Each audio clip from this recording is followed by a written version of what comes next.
Okay, well, good morning, and thank you again for joining us on this episode of Wellness Wednesday, sponsored by Qatar Med Spa.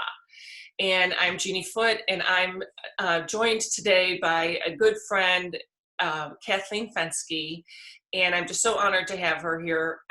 Kathleen is a board certified, go back. She's Mayo Clinic certified and a national board certified health and wellness coach. And we're just really glad, Kathleen, that you are able to join us today. Thank you so much for being here. Well, thanks for having me, Jeannie. I'm really excited to be here, and I've watched your other Spa Talk episodes, and I think it's great what you're doing for the wellness community and just trying to keep things going on a positive note throughout this challenging time that we've all been faced with. Well, thank you. I appreciate that. That means a lot. So just to get things kind of kicked off here, give us a question that I'm starting to ask people is, what is your why? Tell us your why and how you became and why you became a health and wellness coach. So my why started in 2015. My sister and I, who is also my business partner, we were both diagnosed with breast cancer, and it was within 1 month of each other. So we each went through treatment, and it was different. It was a different form of breast cancer that we each had and different treatment. But when you're faced with a diagnosis like that, it kind of makes you stop and take a really long, hard look at your life and what you might be doing right, what you might be doing wrong. And we had both felt like we were relatively healthy. We exercised, we loved to just swim laps and do all, different forms of exercise. We thought we were relatively had a healthful diet, but we started reading, doing a lot of research, and we realized that what our perception of healthy and wellness was, health and wellness, wasn't necessarily 100% true or where we should be as far as we were concerned. So the more research we did and the more we learned, we just thought, wow, there's so much information out there and so much that people can learn. And we just felt like if we could share that knowledge with other people, that would really be our life calling, is to be able to help others in that way. And what we learned that was really most profound was there was a book that we read called The Blue Zones. And we learned that there are several different areas in your life that if you have them all in balance, then chances are good you're going to live a longer and healthier life. So it's not just about, living a long life, because, we all want to live a long life, but we want to be healthy. So that was kind of what we learned through the Blue Zones. And we thought, wow, I think we're really onto something. And let's look into, what we can do, if there are any certifications, or what we can do to help others. And that's when we came upon wellness coaching. And then we started researching, the different programs that were out there.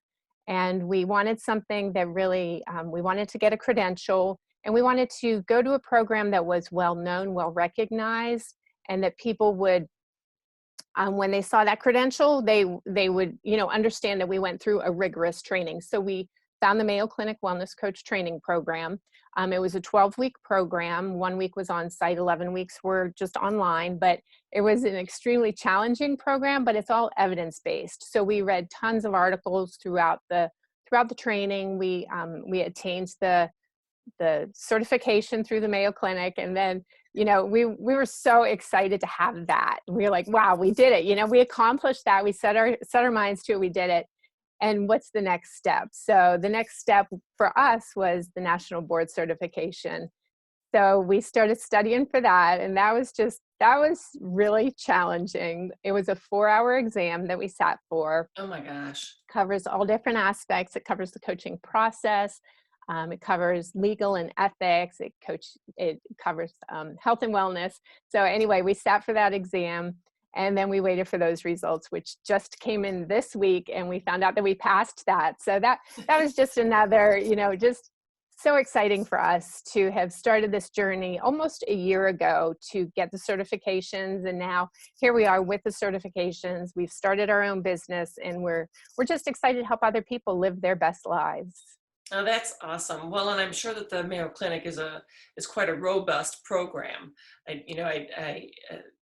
Knowing some people that have gone through that, I know that that's quite rigorous. So I commend you for doing it. And I think it's really a beautiful thing that you're doing it together with your sister.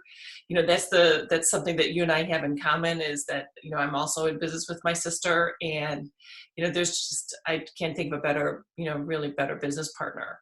That It's nice I to be able to keep it, you know, like that, in family, especially when you get along with your sisters, like you and right. I do. Some days more Yeah, than others. I agree with that. And I have to say, in the beginning of our Mayo Clinic training, I think if it wasn't for my sister, I might not have made it as far as I did. I hadn't been in school in a while. And there were times I was like, what am I doing? I really had doubts that I was even going to be able to do it. So it was fun for us to go through that together, like you said, and just to challenge yourself, because, I at work one day, I thought, is this it? Is this it for me? I love my job. I'm a human resources professional. And if that were it, that was fine. But I just thought there has to be another way that I can help people outside of my role here at my company that I work for. And so to be able to find this, and just to find something that you can be so passionate about, Yeah. it's really exciting. Yeah, that's beautiful. I love that you are so driven to help others. I think that's really, we wish we had more people like that, right? Thank you. Um, Yeah. Tell us a little bit about the difference between a wellness coach and, say, a traditional counselor. A wellness coach is someone who clients would come to me and say, I'm really struggling. I've been trying to lose this weight and I just can't seem to do it. So what I would do is sit down with them and really take a hard look at where they are now. That's really what it's about. It's about meeting them where they are in a safe, non-judgmental setting. And we coach via phone, video chat. We can do face-to-face if it's someone who's local. But what we would do is we would ask that client, if you were to lose that weight that you're struggling to lose, what would that look like for you? How would you feel? How would you feel physically? How would you feel mentally? And we really work with them to create a vision for what that would be if they were able to attain that goal. And once we have that vision created, then we take that and we work with them collaboratively to break it into smaller, what we like to call baby steps. Because if someone comes in and they have a goal, I want to lose 25 pounds in X number of months, it's really hard to start at point A and get to point B just like that. So when you break it into those baby steps, then you're biting off little pieces. So we would say, okay, 25 pounds, let's say, where do you want to start? What's a realistic, reasonable goal? And how can you do that? So week by week, we're going to meet with that client, and maybe we start off with, 1 or 2 pounds per week. But how are you going to lose that weight? How are you going to change your lifestyle? And that's really a lot of what it is lifestyle changes and little ones that you incorporate throughout the process.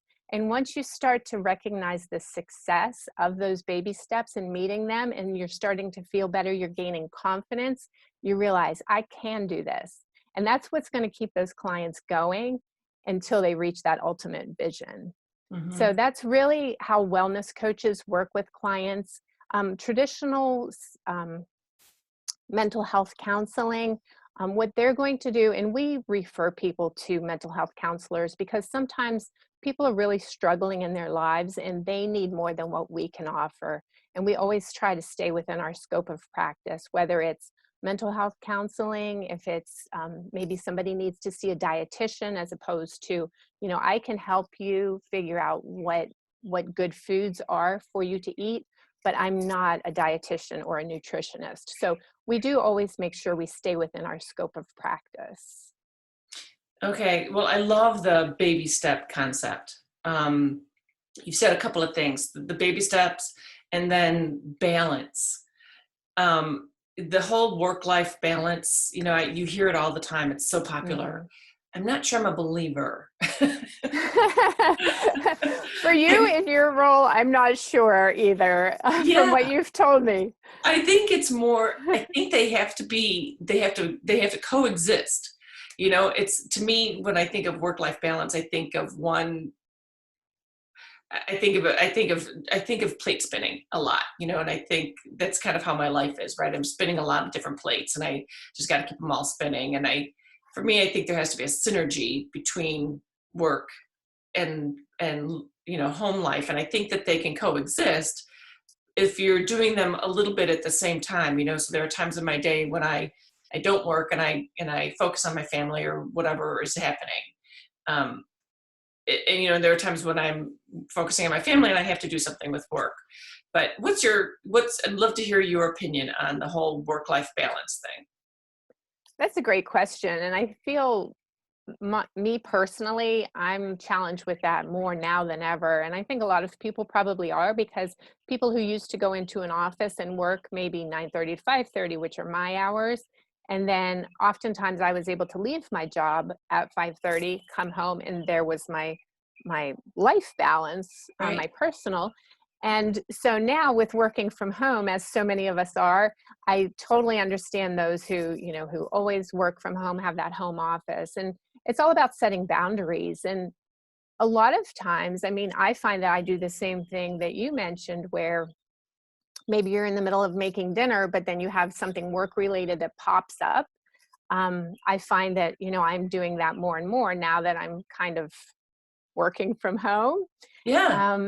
But I do think it's all about, even though I'm doing that more now than I used to, I feel more balanced now, having the ability to work from home, because I find that there are also times, and if anyone from my company is listening, please don't judge me, but there are times where I'll be working on something for my job and I'll take a break and I'll go throw in a load of clothes. Hmm.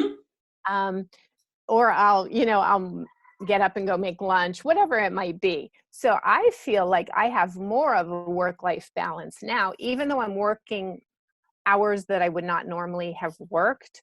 I just feel like there's more of a balance. So I feel like for each person, it's individual, what works for them. But I think if you're going to a job, or even if you're at home working constantly and you're not making time for your family, I think that's where we run into a struggle, because you really have to make time for yourself and your family in your life. And I've talked to so many people who say, "Oh, I can't go for a walk because I have too much work to do." And that kind of makes me want to plug my ears, because I think you're going to feel so much better and you're going to be able to focus more on your work if you just give yourself 15 minutes to take a walk around the block. So Hmm. it's really important to be able to step away from your job, even if you're incredibly busy, which so many of us are, but just step away and give yourself time to do something for yourself, because it's going to make you a better employee. It's going to make you a better spouse, a better mom, whatever it might be.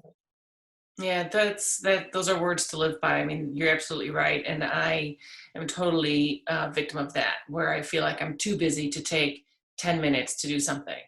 Um, and I'm finding that the more I spend time either meditating or going for a walk, even letting the dog out and running around in the backyard for 10 minutes, I come back and I feel a little bit more focused and happier. It just, my emotions just go up.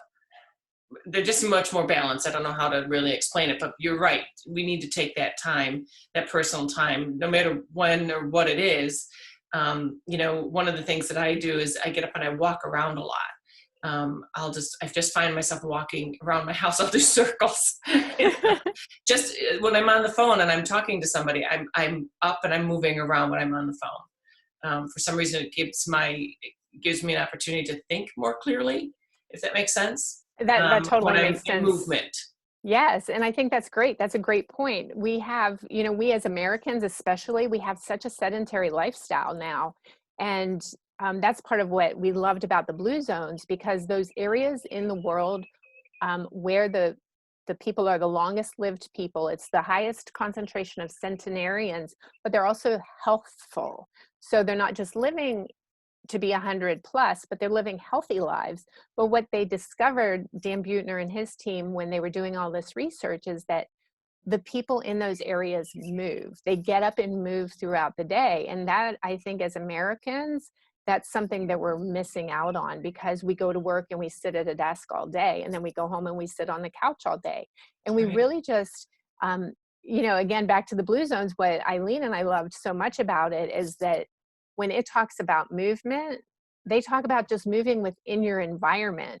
So what you're doing is exactly that. You're on the phone, but instead of sitting talking on the phone, you're up moving around, which is great. You're keeping your body, your blood flowing, and your mind, that blood flowing through your body is going to your brain, and it's helping stimulate things that really need it. Okay, 1 point for me. Good job, Jeannie. I get a point for that. That's good. Yeah, I think, a body in motion stays in motion. A body at rest stays at rest. And I think So it's true. really important that we continue to move. In the book, The Blue Zones, tell us a little bit about the diet. So we know that moving is important, even if it's in your own environment, right? Whether it be walking around the house or taking the dog out or pulling weeds or whatever. But what about diet? How does diet play into it? So the blue zones, the diet that they promote is a primarily plant-based diet. Okay. So again, going back to these blue zones, the 5 areas in the world where the people are the longest lived and the healthiest, they do not eat a lot of meat in the course of their regular lifestyle. They use meat more as a celebratory thing. So maybe once a month they're eating meat. And this is, going back into time, it's just the, where they live, their culture. So the blue zones does promote a primarily plant-based diet. So that's not saying you have to cut all meat out of your diet 100%, but it does show that if you reduce the amount of meat that you eat, you are going to be healthier. There are so many studies out there, again, that show, you can look at it both ways. You can look at everything both ways. Right. But, like red meats and the negative effects it can have on your health. And even though we may not experience that today, if we continue to eat that way, who's to say that 10, 15, 20 years down the road, we might experience the effects of what we're eating today, which that has been proven that you mentioned the other day, garbage in, garbage out. It's so true. So we really have to be cognizant of what we're putting in our bodies. And, plants have just been proven to be healthier. Yeah. Yeah. I love, I love that. I'm a vegetarian in a carnivore's world. And so I feel ya. yeah, and it's hard because there's a little bit of a struggle, but I've been creative. I've been lucky to find some creative ways to make new dishes that are satisfying. So Brussels sprouts, for example, right? I mean, not everybody likes Brussels sprouts. I happen to love them, but I've been able to find some new recipes that my family actually has embraced, and they really have enjoyed them. And so it's been very, very, very helpful to find just new recipes and fun to just kind of create some different things. But I'm a big believer in the plant-based diets. I think that you just feel lighter and healthier. I agree. You don't have that sluggish feeling that you Yeah. do after you've eaten, either red meat or chicken or whatever it might be. Yeah. You do feel Or lighter. It's too many carbs or carbs, refined yes. sugar, all of those things. I think that I feel a difference in my body as well as in my mental clarity when I eat those types of foods. And it's hard because, that right now we're all sitting around and my refrigerator, I swear, is talking to me saying, you were just here. Maybe that's what we need, refrigerators that tell you, turn around, go the other way. Mom slapped my hand.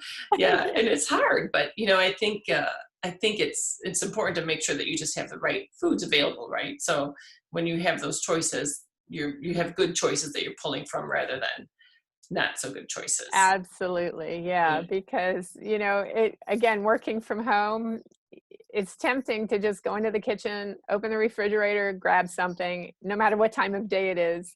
Right. And as Or a long as bag of what's, chips, the processed foods. I think the yes, processed foods are probably our biggest, the biggest demon, I think, for a lot of people, because that's how, it's just so easy. It's so easy to open a box or to open a bag of something and have that immediate gratification. And, I think that's our biggest. Boy, if there's one thing I would love to do some research on, it would be the link of processed foods and cancer or other types of diseases, because I bet you there's a huge link.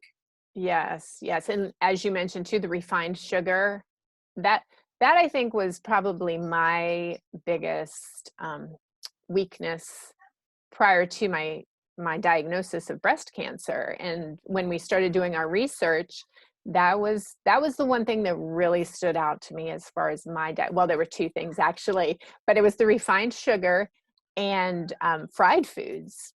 Yeah. Both of those things I love. And so once, and you and I talked the other day too, but it's like, this is not something new to us. We all Right. kind of know what we should eat and what we shouldn't eat, but a lot of times we just don't make the right choices because it's easy to make the wrong choices. They make Right. it very easy for us. But once I read the refined sugar, and after my diagnosis, when I read it before and it didn't stick. But once I had that diagnosis and I read it again, then I was like, oh my gosh, now I have to make a change. I have no choice if I want to be healthy. So I remember going to the grocery store shortly after my diagnosis, and I was walking through the aisles, and I literally got tears in my eyes thinking, how am I going to do this? How can I change my diet when I love baked goods so much? Yeah. And, even going to a restaurant, and how do I not order French fries? And it's hard, but the thing is too, you can allow yourself to have things like that every now and then. It's not about totally prohibiting yourself from ever having the things that you love to eat. So it's more making the right choices most of the time, and every now and then you can Right. cheat. Yeah. Well, and I think that's a good thing. I think, a lot of times people who are going off of alcohol or they're starting a diet, it's all or nothing, right? And I love what you said at the very beginning about the whole baby steps, because I think it's just today. Just pick today. Today I'm not going to have whatever it is that is bad for me. Just today. Instead of saying I'm never going to eat that ever again. Because there Right. might be a day when you want to have that. And if you're 80% good, this is kind of my rule that I think if I'm 80% good, it doesn't have to be 80%. I don't have to be 100%, but 80% of the time I need to be exercising or taking care, eating right or whatever. I mean, that's all part of self-care. In the spa, we talk all about, self-care. And self-care it's not just taking care of your skin, it's taking care of the whole body. And that's kind of my motto is I just have to be I'm a B student. I think Well, that's B great. student, B plus. Yeah, I think that's fantastic because it's also about being realistic, Yeah, and like you said, if you totally prohibit yourself from doing something, then once you do it, once you fall off the wagon, so to speak, then your chances are good you're going to go way overboard. yeah, Whereas if you do the 80/20, as you said, then every now and then you afford yourself the luxury of eating whatever it might be, then yeah. then you go back to eating the way you should be eating the 80% of the time. So it's not as much of that yo-yo. Like I I lived with that. My mom was she was shouldn't be saying this about my mom, but she was notorious for, on Monday I'm going to start a diet. So Monday would come and she would totally like not allow herself to eat anything. She was going to Hmm. lose this weight, and it would last for a week. And then she'd totally go off. And then, a couple weeks later, on Monday, I'm going to start a diet. And I don't think my mom's the only one out there who's ever done that, because I Right. think it was just like, it's that extreme. Like you have to give yourself grace, but you have to do the right thing most of the time. Well, and also think about your mom's generation. When I think about my mom's generation, they didn't have a wellness coach to guide them. They had Jack LaLanne, and Right. Richard Simmons. And Yeah. Richard Simmons was huge because he actually got people to understand that moving is positive. Whereas, my parents' generation, and I think that's where a lot of the people who live into, 100 years and over, Mhm. they moved the majority of their life. They moved because they didn't have Uber.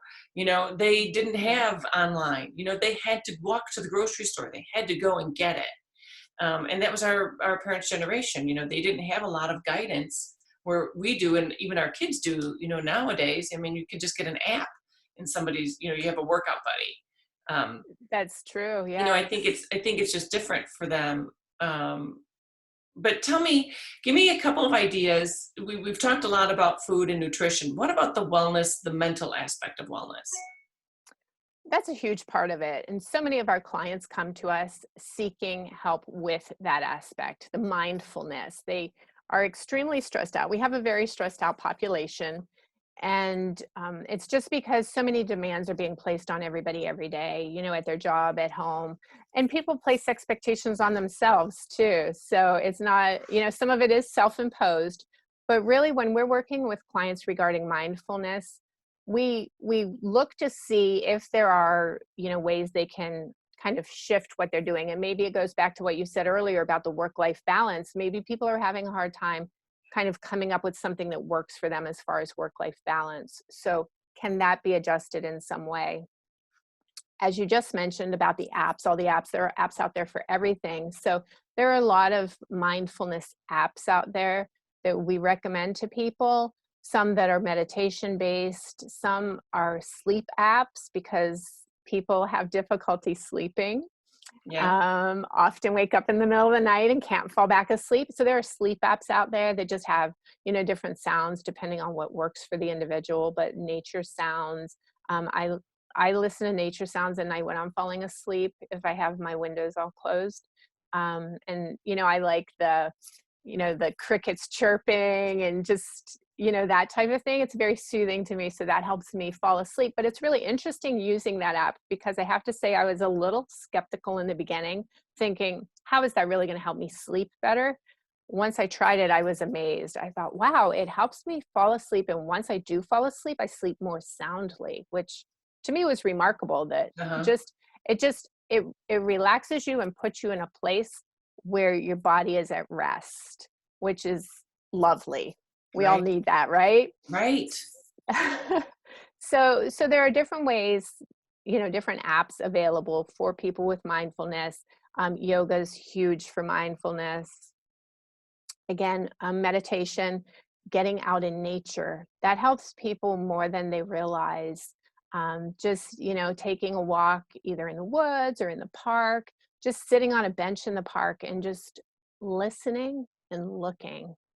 We're so busy nowadays that people don't take time to actually listen to their environment or Hmm. even look.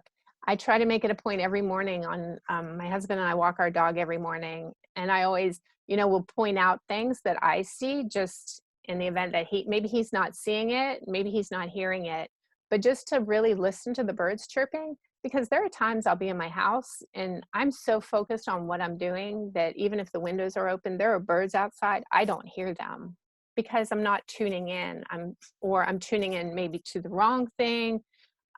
So it's just really about kind of reprogramming the way you think and look at things and interact with your environment that Hmm. really help people on the road to becoming more mindful. I love that. I think, yeah, we're doing a lot with meditation and mindfulness, and it seems to be almost a buzzword at this point, but it's so, so important. So if you were going to give a couple of takeaways, what would you want people to know today? I would want people to know that changing your lifestyle does not have to be a big scary thing. Going back to how as wellness coaches we approach it, we want we want to work with you to set that vision, that ultimate wellness vision, because if you have a picture of where you want to be and what you're going to look like when you get there, then you're going to be more motivated to get there. But again, going back to the baby steps, this can be a really easy process as long as you approach it the right way. And again, it's not about, I'm going to lose 25 pounds by the end of the month, but it's like, how can I adjust my lifestyle every day that is going to, help me gradually lose that weight? And then once you're able to kind of adapt your lifestyle, then it's going to be easier. Once you go through the whole coaching process and you're like, oh, okay, now I know how to do this. Because a lot of people come to us, they don't know. They've tried a lot of different things in the past that just haven't worked. So, we want to find out what are those things that haven't worked and what has worked for you. And obviously that's what we're going to focus on, what has worked. And we'll build upon that to help them get to that ultimate wellness vision. So I think the biggest takeaways would just be, it doesn't have to be, do it 100% right now today. Right. It's a gradual process. Change is a gradual process, but you can do it, and give yourself grace, because we have setbacks. Everybody has setbacks. Even going through the coaching process, when we're working with clients, they'll have a setback, and we just reinforce that's okay. That's normal. It's going to happen, but we're going to learn from it, and we're going to keep going forward, and we're going to help you reach your goals. Oh, I love that. That's beautiful. That's probably a perfect place for us to end. Tell everybody how they can find you and how they can get more information about you. Okay, sure. Eileen and I, my sister, we have a website, and it's beautiful. It's recently been rebranded. We love it. It is seasonshealthandwellness.com. So check out our website. There is a place on there where you can enter your contact information, or you can email us at seasons.health.wellness@gmail.com. That's great. Thank you. You're Well, thank welcome. you so much for being here. I feel like we could talk for hours. I think we could. Just so much, really, really, just so much good information. And I just know that you're going to be so successful. And I just wish you all the best. And I know that we'll talk again soon. Thanks so much, Jeannie. This has been Thank you. great. All right. You're Well, it looks like a welcome. beautiful day there. Enjoy it, and have a great weekend. Thank you. You as well. Take Okay. care. Bye-bye. Bye.